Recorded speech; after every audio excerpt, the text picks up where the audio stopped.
Let's be real. If you're a manager these days, you know that leading people feels harder than ever. It's like the old playbooks just don't work anymore. Well, today, we're going to unpack a whole new framework for these modern challenges, and it's all based on the book Growth Leadership. It's a really practical guide to leading teams in a way that actually works. So let's dive right in. Section 1. The Modern Manager's Dilemma. What is the fundamental problem that so many of us are facing right now? I mean, this quote really hits home, doesn't it? It's a feeling I hear about all the time. It's that sense of just hitting a wall. You're trying to give clear direction, but all you get back feels like resistance, or maybe even worse, just nothing. I'm willing to bet this sounds very familiar. And look, it's not just you. The whole nature of work, what people expect from their jobs, it's all completely changed. So what is really going on here? Let's make this really concrete with a story from the book. Let me introduce you to Miss Chen. She was a total rock star insurance agent. I mean, for 3 years straight, she was a top performer. We're talking million-dollar roundtable. She loved her job, a model employee. But then, about 6 months ago, everything just fell apart. Her sales didn't just dip, they completely flatlined. She started getting headaches, couldn't sleep, and was getting terrified of even walking into the office. So this is the paradox, right? How does a star player suddenly forget how to play the game? To really understand what happened to Ms. Chen and what might be happening with your own team, we have to look deeper. We need to go beyond the stuff we can see on the surface, way beyond the tip of the iceberg. And the book introduces this fantastic mental model to help us do that, the competency iceberg. It was actually developed by Harvard professor David McClellan, and it breaks down employee qualities into 2 totally different categories: what you can see and what's hidden way below the surface. Okay, so here's how it works. Above the water, you've got the visible stuff, the explicit competencies. Think skills, knowledge, basically everything you'd see on a resume. But the real drivers, the huge, massive part of the iceberg that's hidden below the water, that's where you find an employee's self-image, their core traits, and their deep-down motives, and that's what truly directs their behavior. And this right here is the whole point.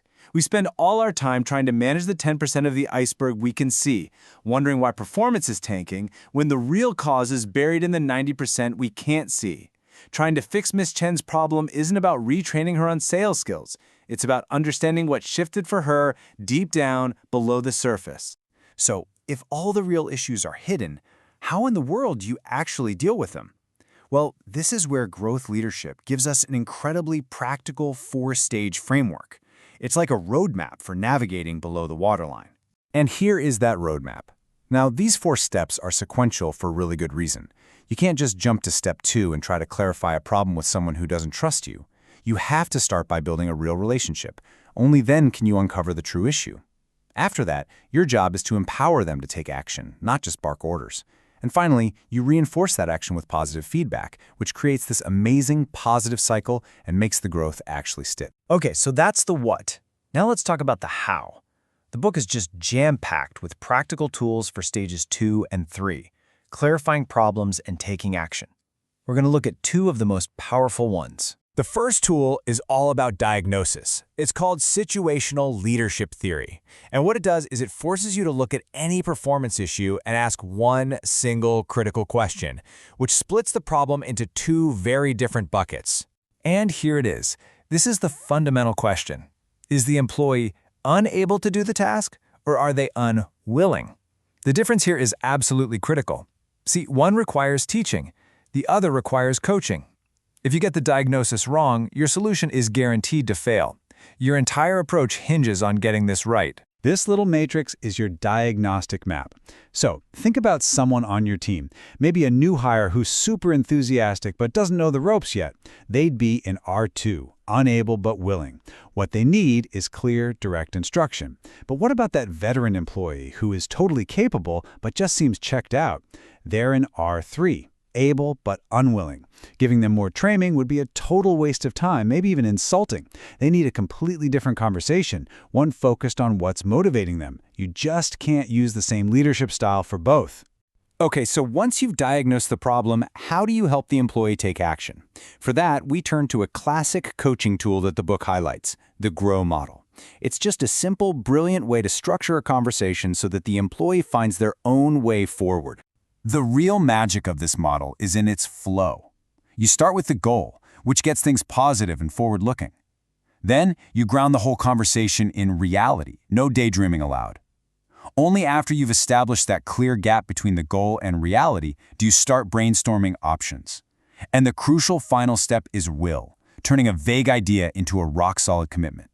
See, your role as a leader isn't to provide all the answers, it's just to ask these questions. To really tie all of this together, the book uses this beautiful metaphor, the sailboat. I want you to picture your employee as a sailboat on the ocean of their career. Now, for that boat to actually move forward, it needs two things. It needs a full sail to catch the wind of opportunity and growth, but just as importantly, it needs a sturdy, secure hull. So, what is the hull?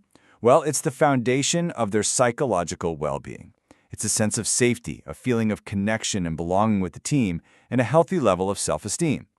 As the leader, you can't just focus on hoisting the sail of performance. You have to make sure the hull is sound first.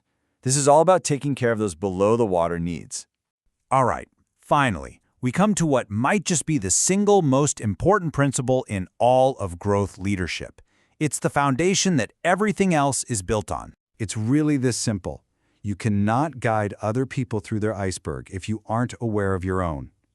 All these tools, building relationships, clarifying problems, coaching for action, they all demand that you have self-awareness first. This whole framework isn't just about managing other people. It's a call to manage yourself. Leadership is and always will be an inside job. And that brings us to the final question, the one that really matters. After seeing this framework, after understanding how important it is to look below the surface and lead yourself first, what is the first small step that you are going to take to put this into practice?